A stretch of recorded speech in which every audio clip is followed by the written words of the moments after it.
Hi guys, welcome back to our channel. This is Mega Mind. In the last class, we talked about changing fraction to percentage.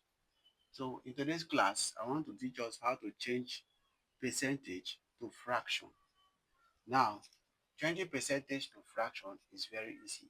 If you have a question like this, if you have a question like this, 5%, how do you change 5% into fraction? It's very easy.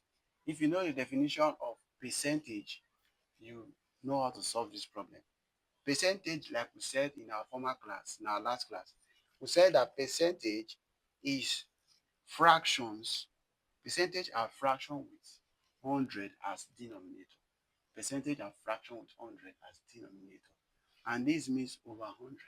So what do? You just simply come here and say 5% will be equals to what? 5 over 100. So this is the simplest way to solve percentage to fraction. Now, if you have something like this, you see that you can still break this down. 5 can go into this 5. 5 will go into this 5 to give us 1.